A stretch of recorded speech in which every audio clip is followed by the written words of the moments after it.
რა ჯანდაბა ხდება ევროპაში. იტალიის პრემიერ-მინისტრმა ჯორჯია მელონიმ განაცხადა, რომ მისმა მთავრობამ შეაჩერა თავდაცვის თანამშრომლობის შეთანხმება ისრაელთან.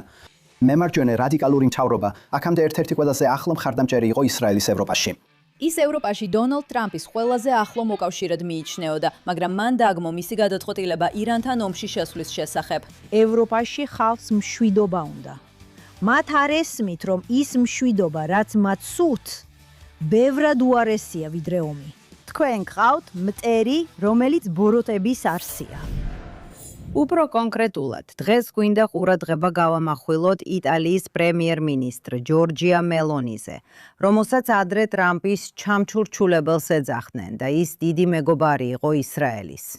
და ამ კვირაში ერთის შემდეგ მეორეს მან ორივე ქვეყანას ზურგი აქცია.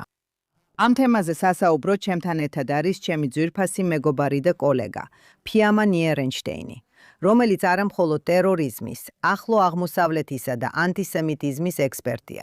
მაგრამ ის წლების განმავლობაში იტალიის პარლამენტის საგარეო საქმეთა და თავდაცვის კომიტეტის თავმჯდომარის მოადგილედ მუშაობდა.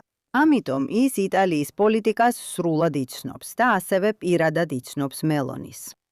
ფიამა, მოგესალმები და მარფა მინდა კითხო, რა ხდება? გულისხმობ ამ კვირაში მელონიმ რამდენიმე რამ გააკეთა, რაღაცები თქვა და მან ნამდვილად გააბრაზა ტრამპი. ნახე რუთი, არსებობს კონკრეტული და ზოგადი მოვლენები, რომლებიც ამ სიტუაციას განსაზღვრავს. და სწორედ ამის გამოა ეს ყველაფერი ესეთი საინტერესო, რადგან ეს უკავშირდება ზოგად მსოფლიო სიტუაციას, ურთიერთობას ტრამპთან, კონკრეტულ ურთიერთობას ებრაელებთან და ისრაელთან, ასევე ანტისემიტიზმთან.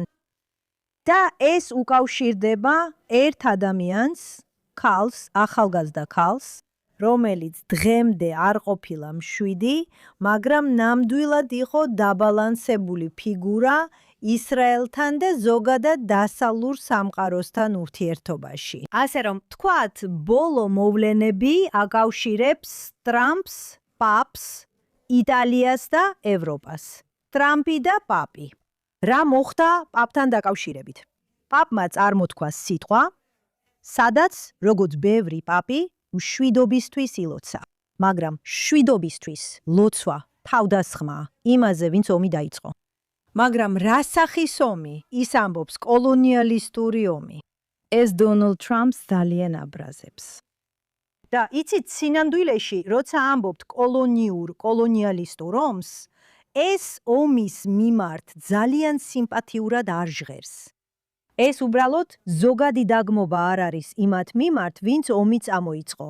ეს კონკრეტული დაგმობაა. და დონალდ ტრამპი ამას ასე გძნობს. ასე რომ არა მხოლოდ უპასუხა პაპს, არამედ თავს ესხმის პაპებს.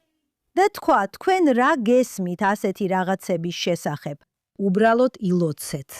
ილოცეთ უფალთან და არ ჩაერიოთ პოლიტიკაში, რადგან ეს ისაა, რაც თქვენ არ გესმით. ის ამას ძალიან მკაცრად ამბობს. და იცით, რომ კათოლიკეებისთვის პაპი შეუცდომელია. რაც ნიშნავს, რომ პაპის განსაზღვრების მიხედვით, პაპი ვერ იქნება არასწორი. შეუცდომელი ვერ დაუშვებს შეცდომას. ამიტომ მთელი ქრისტიანული სამყარო დიდ რეაქციასა და რევოლუციას იწვევს. არა მხოლოდ იტალიაში, რომელიც კათოლიკური სახელმწიფოს კლასიკური მაგალითია. რომში ვატიკანია, მაგრამ მთელ ევროპაში, მთელ კათოლიკურ სამყაროში და ასევე სხვა ქრისტიანების ნაწილშიც, მთელ მსოფლიოში. ყველა რეაგირებს, ყველა იცავს პაპს, ყველა თავს ესხმის ტრამპს, რადგან მსოფლიოში, ევროპაში, ყველა ელოდება შესაძლებლობას, რომ ტრამპს შეუტიოს და ეს კარგი შესაძლებლობაა და ისინი მას თავს ესხმიან. ჯორჯია მელონი ერთი დღე ელოდება და შემდეგ ფიქრობს ამაზე, რადგან როგორც თქვით, მას მართლაც განსაკუთრებულად კარგი ურთიერთობა ჰქონდა ტრამპთან და შემდეგ რეაგირებს. ის არის ყველაზე კათოლიკური ქვეყნის პრემიერ-მინისტრი და ამბობს, რომ ეს უკიდურესად არაკორექტული და არასწორია. და როგორც არ უნდა იყოს ტრამპის თავდასხმის ფორმა. ტრამპი პასუხობს მას და ეუბნება, რომ ის ცდება. თქვენ ცდებით, რადგან ამართლებდით ომს იმ სახელმწიფოს წინააღმდეგ, რომელსაც სურს ფლობდეს ატომურ ბომბებს, რომლებიც თქვენ შეიძლება გაგანადგუროთ. ის ყველა თემას შიგნით იღებს და ეუბნება ჯორჯია მელონის, რომ ის გარეთა. აღარ სარგებლობს მისი სიმპათიით. ის აღარ განიხილავს საფრანგეთს თავის გზაზე. ასე რომ ის აღარ არის ამაში, მან საკუთარი თავი თავად გამორიცხა. რატომ გააკეთა ეს? რატომ გააკეთა ეს? ფაქტია, რომ როგორც თქვი, პირველ რიგში ის ვერ იქნება პაპის წინააღმდეგ. მას უნდა უჭერდეს მხარს პაპს, რადგან ის იტალიის პრემიერ-მინისტრია. მეორე, ისტორია იწყება რეფერენდუმით იმ იურიდიულ ჩარჩოზე, რომელშიც იტალია ცხოვრობს. დეტალებში არ შევალ, მაგრამ გეტყვით, რომ ეს ეხება ნახეთ მოსამართლეების ძალაუფლებას. ასე რომ ჯორჯია მელონი, როგორც მემარჯვენე, წინააღმდეგია მოსამართლეების ძალაუფლების. და ამ რეფერენდუმში ის იმ მხარესა, რომელიც გამარჯვებას ისურვებს, აცხადებს, რომ წინააღმდეგია მოსამართლეების სრული და დიდი ძალაუფლების და მერე რა ხდება, ის აგებს.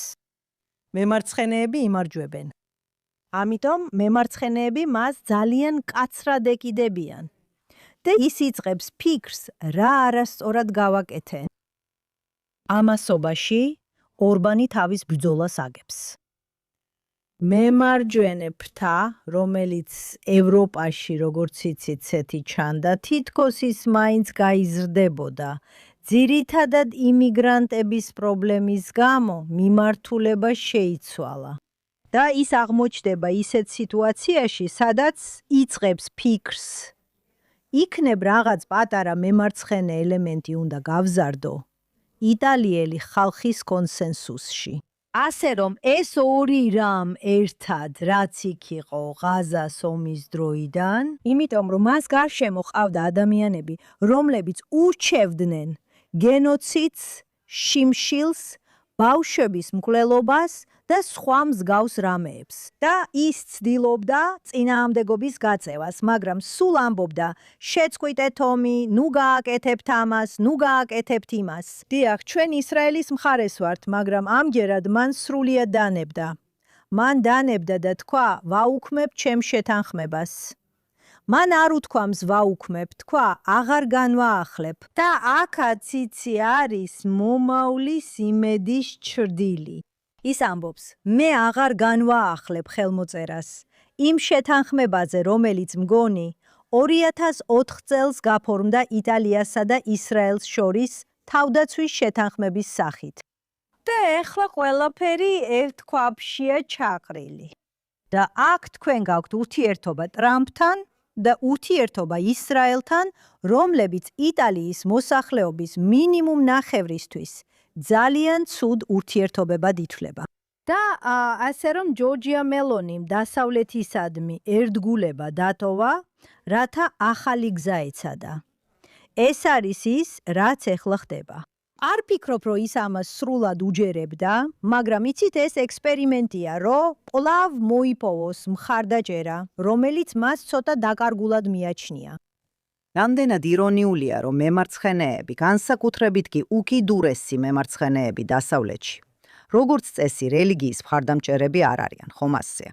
რაც აქ ირონიულია ისაა, რომ იტალიის მემარცხენეები პაპის დასაცავად გამოდიან.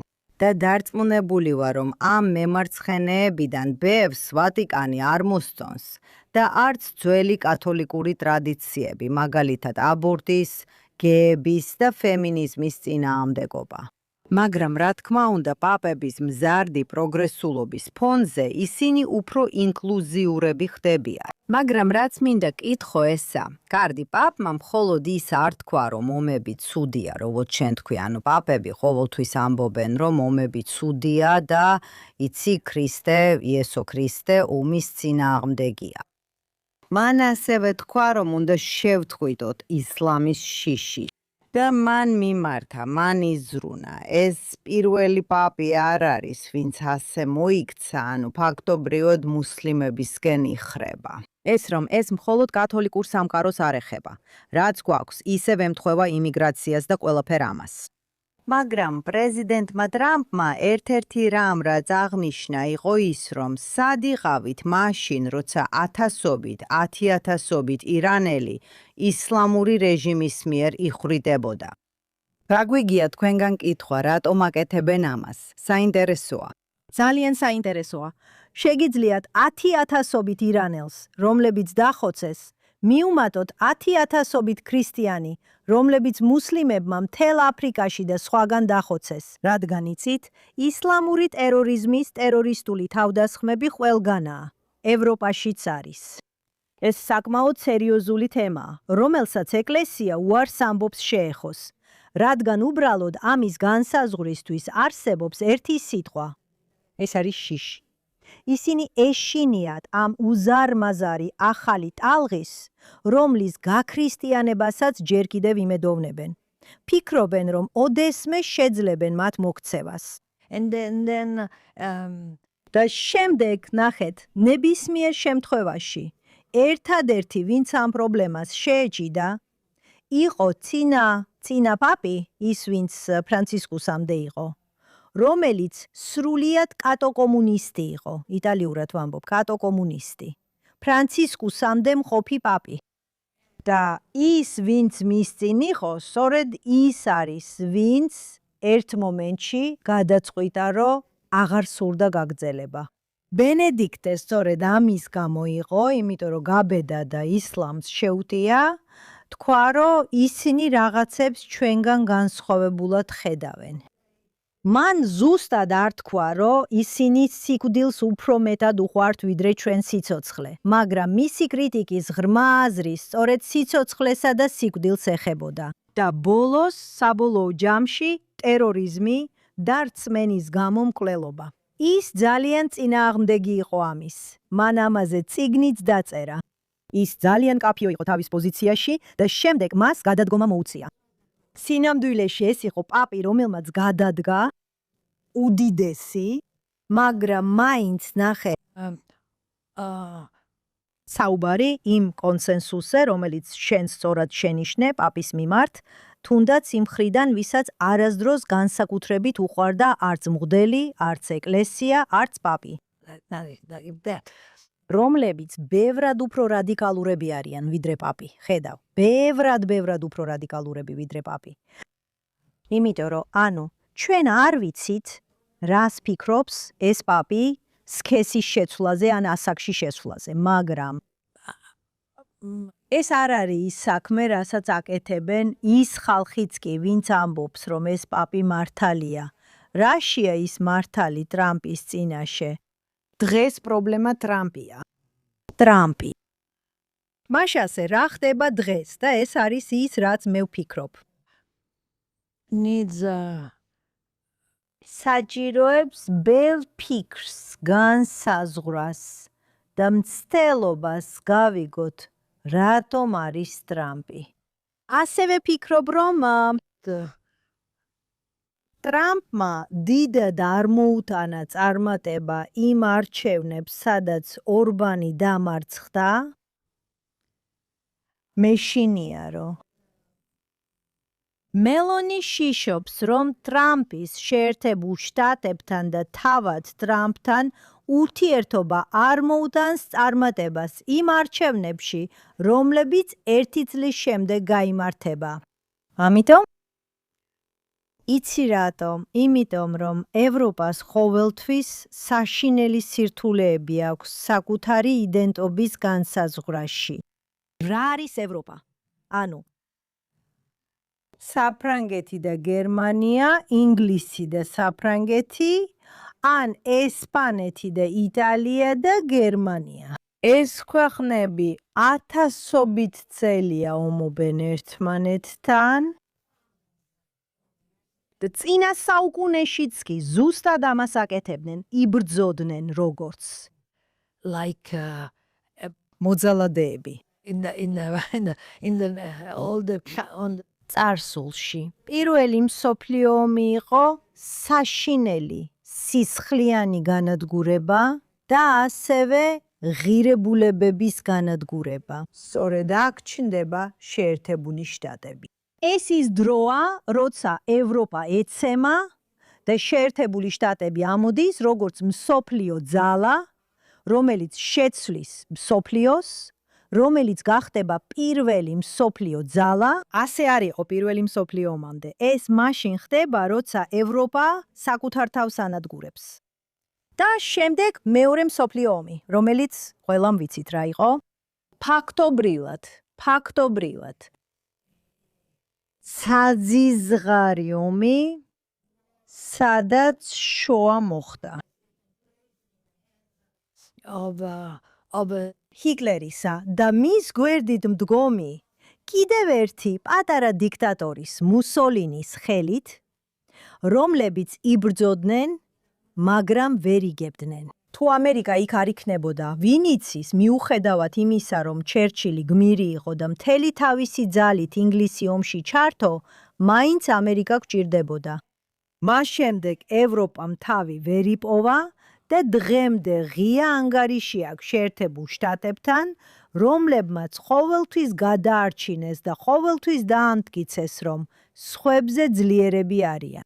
ამიტომ ანტიამერიკანიზმი ნებისმიერ სიტუაციაში იჩენს თავს და რა შეიძლება იყოს ანტიამერიკანიზმის გამოვლენის უკეთესი მიზეზი, ვიდრე ებრაელებთან ესეთი მჭიდრო მეგობრობა. ებრაელები, რომლებიც ყოველთვის იდევნებოდნენ ევროპაში, რომლებიც ყოველთვის განსაზღვრულნი იყვნენ ნებისმიერ დროს. ევროპამ ვერ იპოვა საკუთარი თავი, რომ დრო გაეყვანა ხოცვა ჟლეტასა და განადგურებაში. მაშინ, როცა საკუთარი საზოგადოების აშენება ვერ შეძლო. ჩვენ ამ ფენომენს დღეს არაბულ სამყაროში ვხედავთ.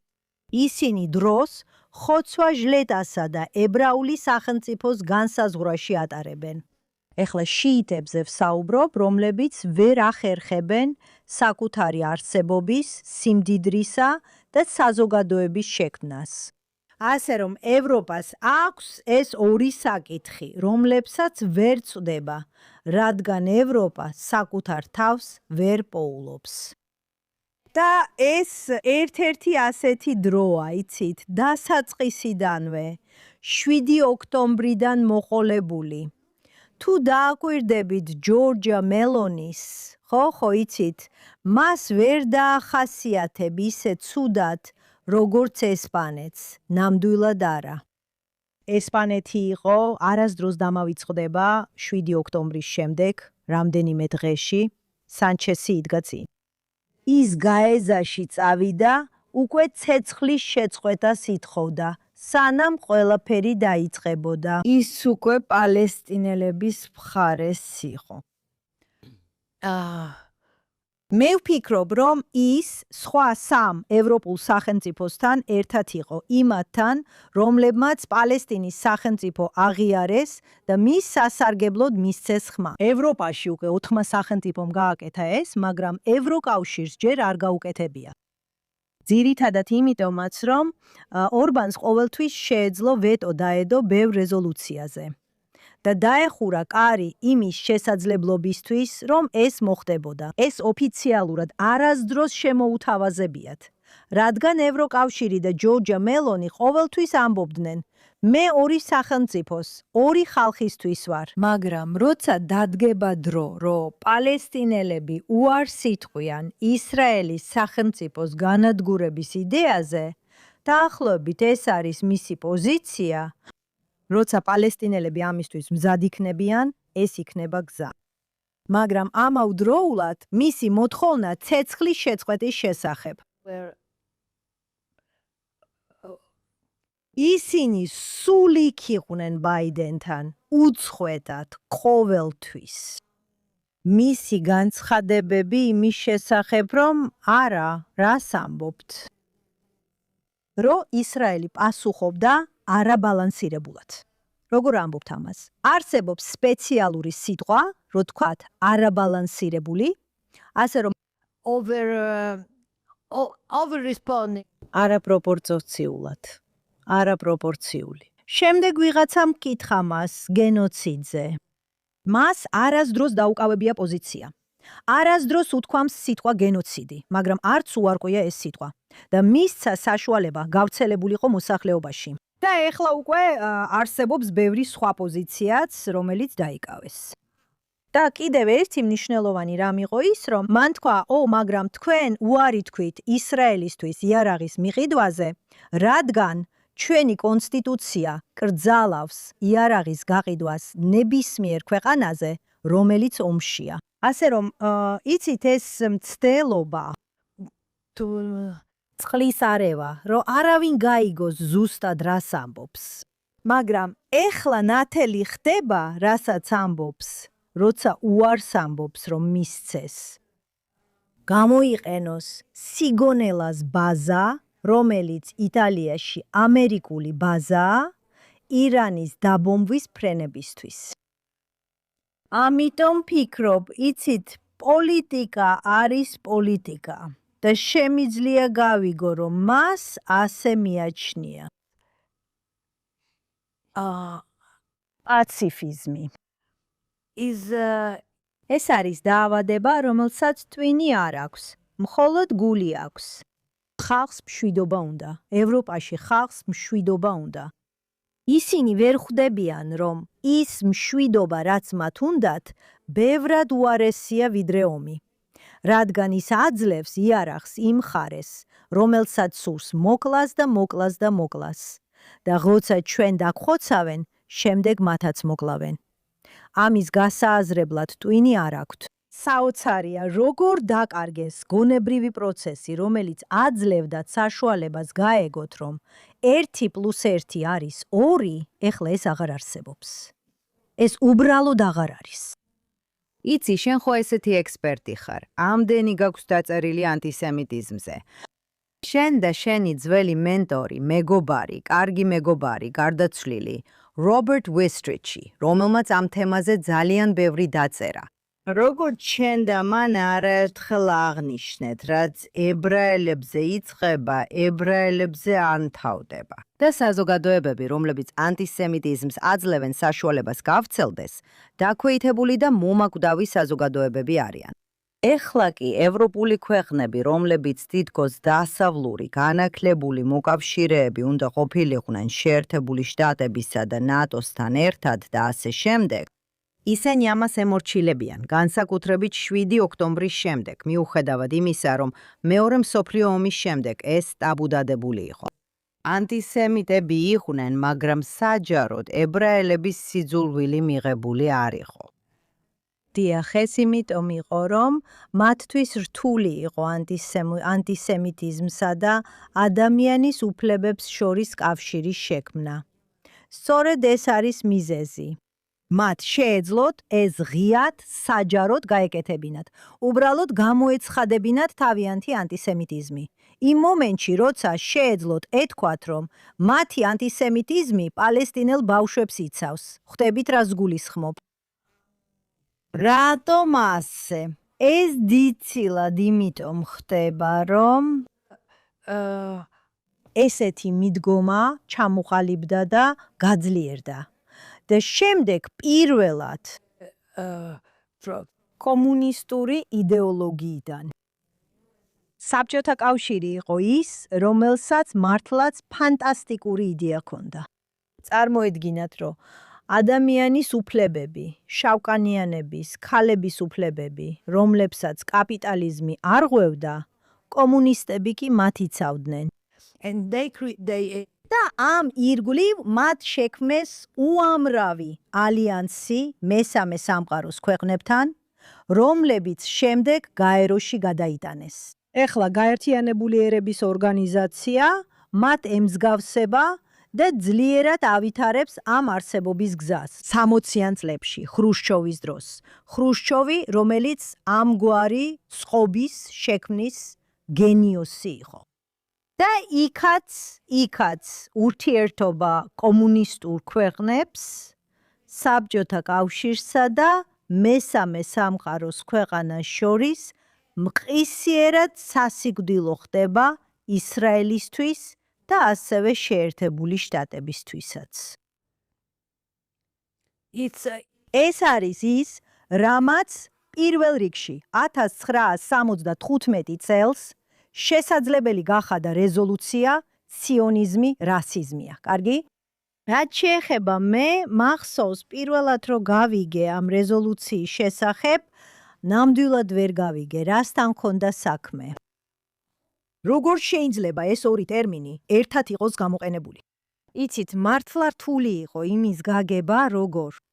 და ამ ყველაფრის განვითარება 2001 წლამდე დურბანში მიდის, სადაც ანტირასისტული კონფერენცია, ანტისემიტურ კონფერენციად იქცევა.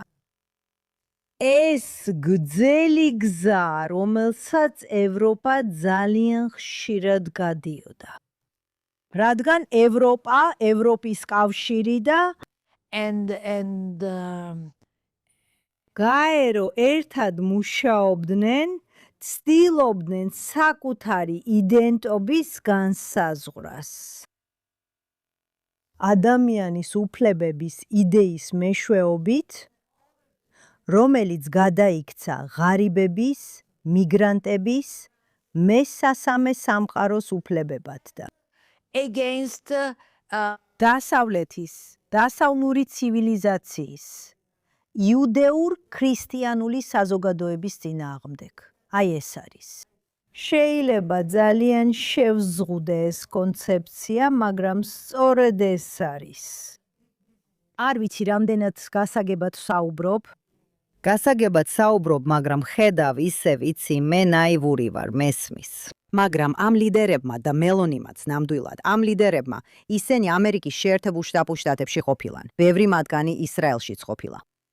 თქვათ, კარგი ადამიანის უფლებები შენი რელიგიაა, ხომ ასეა? ხო. ეს გახდა ეს რელიგია, ადამიანის უფლებები, ეს ტერმინი და ყველაფერი, რაც მასში შედის. ესე რომ სინამდვილეში ისრაელი და შეერთებული შტატები ისეთ საზოგადოებებს წარმოადგენენ, სადაც ადამიანის უფლებები უფრო მეტადაა დაცული ვიდრე სხვაგან, უცხოებს იღებენ, ელგაბოტ-ეთქი ადამიანების უფლებებს და ქალთა უფლებებს იცავენ. რაც გინდათ თავისუფლება, სრული თავისუფლება. როგორ შეიძლება გონიერ ადამიანს შეხედოს ამას და თქვას, რომ სინამდვილეში ეს ქვეყნები ცუდები არიან? და ადგილები, სადაც ქალებს აწამებენ, ამცირებენ, აიძულებენ დაფარონ სახე და სხეული, სადაც გეი ადამიანებს სახურავებიდან აგდებენ, ყველა ის რამ, რაზეც ისინი არიან წინააღმდეგი და სხვათა შორის ძალიან რასისტებიც არიან. სხვათა შორის შენახსენე დურბანის კონფერენცია. ეს არის უმაღლესი დონე ფარისევლობისა, რომ სამხრეთ აფრიკა და აფრიკა ძალიან რასისტული ადგილებია. მათ კანის ფერი უფრო მეტად დაინტერესებთ, ვიდრე თეთრკანიანებს. და რასაც ვამბობ, ის არის, რომ ამას შეგიძლიათ თავადაც შეესწროთ, შეგიძლიათ შეამჩნიოთ ის ისრაელში, ამერიკაში და ევროპაში.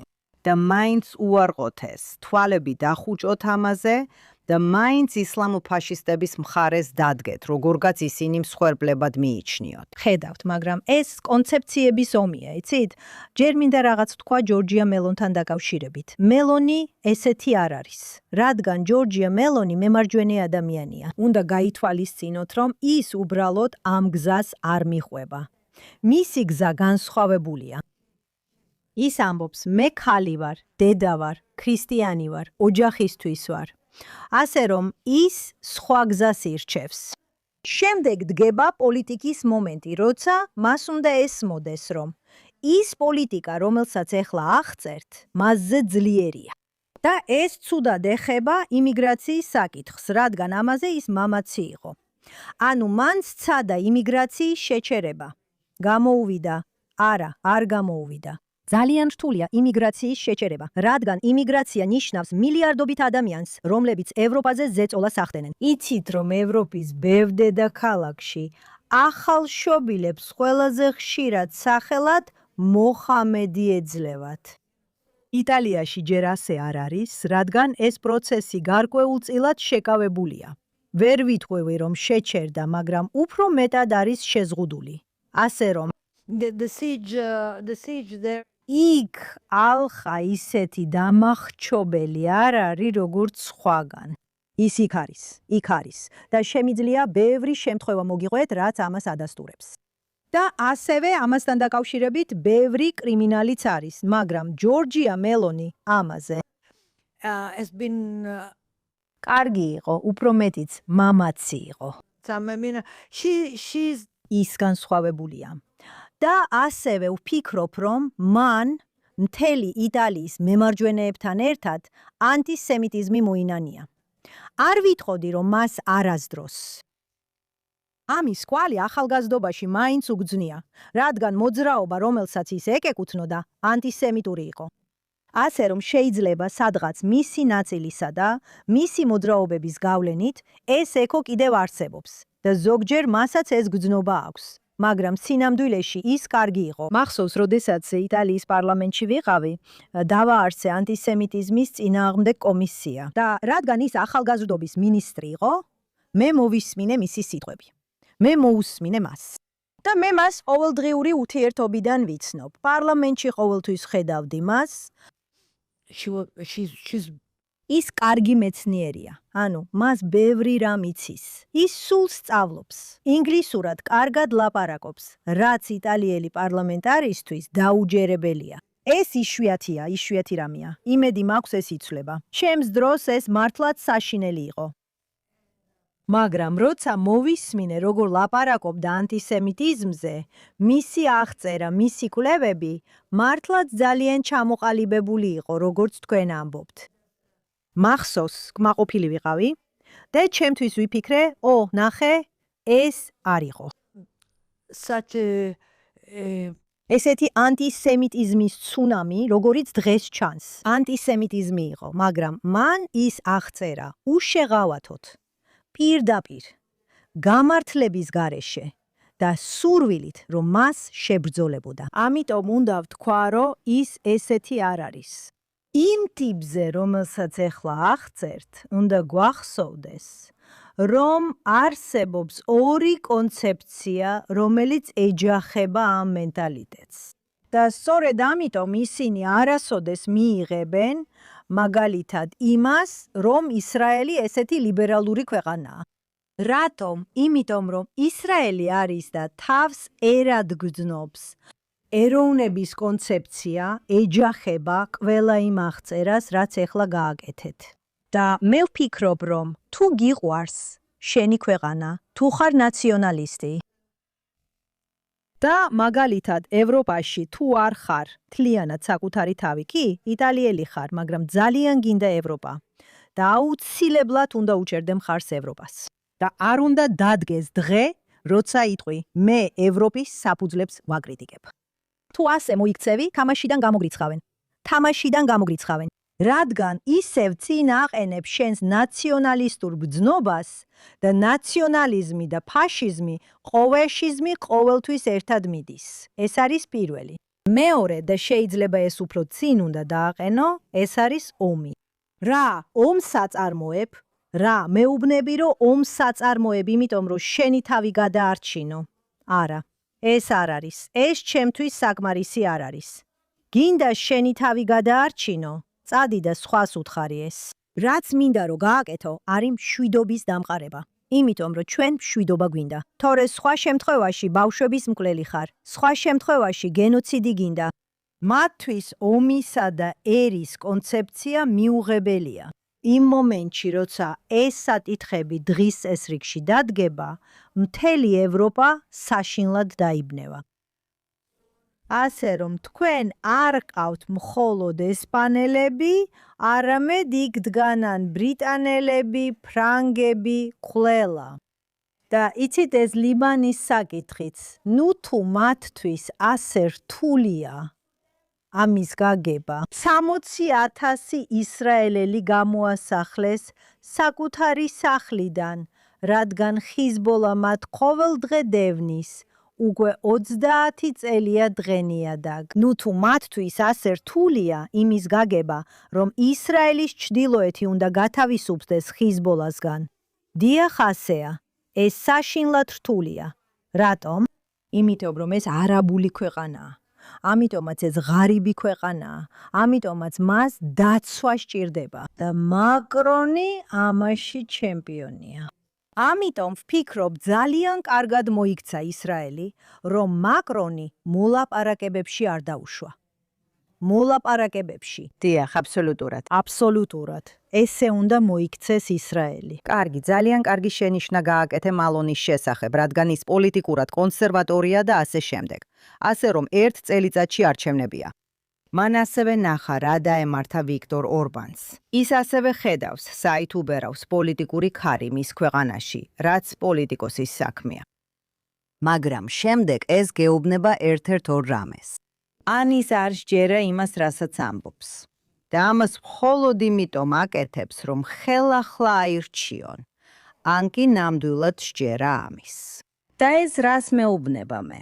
თუ ეს მართალია, რომ მისი ხელახლა არჩევის ერთადერთი გზა ცუდი პოლიტიკაა, ეს უკვე რაღაცას გვეუბნება იტალიაზე. მთლიანად იტალიაზე.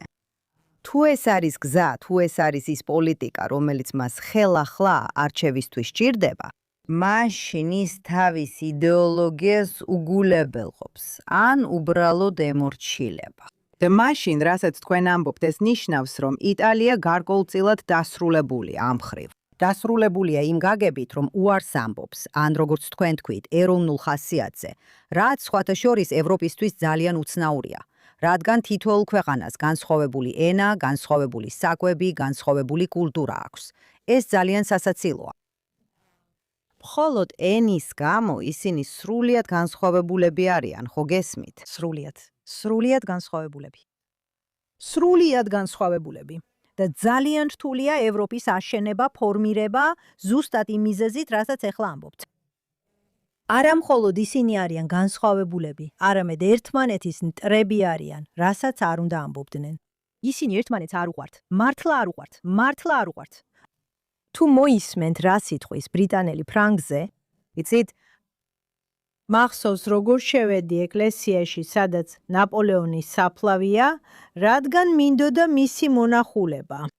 და ინგლისურად ვკითხე, სწორად მოვიქცევი თუ აქ შევალ სანახავად. და იმ კაცმა შემომხეცხედა და ფრანგულად მიპასუხა. მან მითხრა, თუ ამას ინგლისურად მკითხავ, არასოდეს გიპასუხებ. მიწევდა ფრანგულად მეკითხა, რადგან სხვანაირად არასოდეს მიპასუხებდა. აი ესეა. მაგრამ უბრალოდ მინდა, რომ ერთ-ერთი რამ, რითაც მინდა დავასრულო, ესაა. ტრამპი თავისი მთელი ვულგარულობით და ის ნამდვილად ვულგარულია, ძალიან ვულგარული შეიძლება იყოს. მაგრამ რაც არის, როგორც ჩანს და ხალხი ამბობს, რომ ის გიჟია, მაგრამ სინამდვილეში ის ძალიან თანმიმდევრულია იმაში, თუ სადგას ზოგადად, სადგას კარგებთან და ცუდებთან მიმართებაში. და მე აღფრთოვანებული ვარ, რომ ის უბრალოდ გამოდის და ამას ამბობს. ის ძალიან ახლოს იყო მალონისთან. ის მართლა მოსწონდა. და ეხლა ის ამბობს, არა, შენ სუსტი ხარ და ცდები. და ეს არის, შენ აღარ ხარ, ესე რომ ჩვენ აღარ ვართ მეგობრები. ეხა ნახე, აქ დავამატებდი იმას, რომ შენი მოსაზრებები მნიშვნელოვანია და განსხვავებას ქმნის. რადგან შენ სრულიად მართალი ხარ ამ ისტორიის მთავარ საკითხში. ტრამპი უბრალოდ აწარმოებს მართებულ ომს ირანის წინააღმდეგ. და ეს ყველამ უნდა იცოდეს, რადგან მათ ნახეს, როგორ კლავდა ირანი ქუჩაში, 50,000 ადამიანს ესროდნენ სახეში. ეს არის პირველი. და ისინი ამას ხედავენ 1979 წლიდან მრავალი რევოლუციის დროს, სადაც ქალები და ბავშვები იყვნენ. და ასევე იმიტომ, რომ მათ ესმოდათ, რომ ირანელები თავიანთ ძალას ტერორიზმზე აფუძნებენ, კლავენ ხალხს მთელ მსოფლიოში. პროქსები, როგორიცაა ჰიზბოლა, რომლებიც სამხრეთ ამერიკაში მძიმე ნარკოტიკებით გაიკვალეს გზა და ყველაზე მეტად ისრაელის სრული განადგურებით მუქარა. მაშინ როცა ბომბების აშენების საფრთხე ყოველთვის შეიცავდა ასევე მუქარას მთელი დასავლეთისთვის. ეს ნათელია, გულისხმობ, ვისაც კი ცოტა ტვინიობს. ასე რომ აქ მართალი ხართ. როგორ შეიძლება ასე ძალიან დაადანაშაულო ომი ასეთ მტერთან? ეს კიდევ ერთხელ ადასტურებს იმას, რასაც ვამბობ.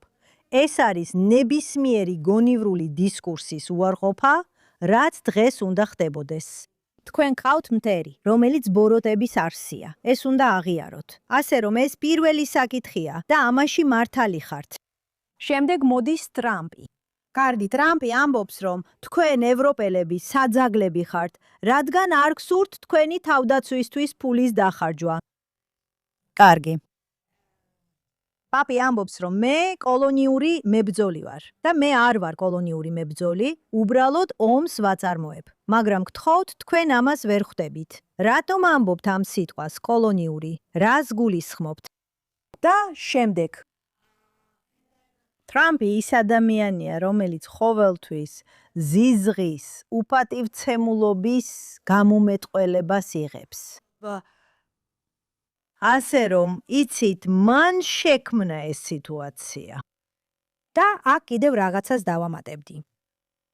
მაპატიეთ, რომ ისინი, ევროპელები, ამ აღწერაში ნეთანიაჰუს ტრამპს უმატებენ. იცით, ტრამპი და ნეთანიაჰუ, ნეთანიაჰუ და ტრამპი, ტრამპი და ამ ორის ქცევაში საერთო არაფერია. საერთო არაფერი, ნეთანიაჰუ. ჯენტლმენია. ის ისეთი სერიოზულია ნეთანიაჰუ.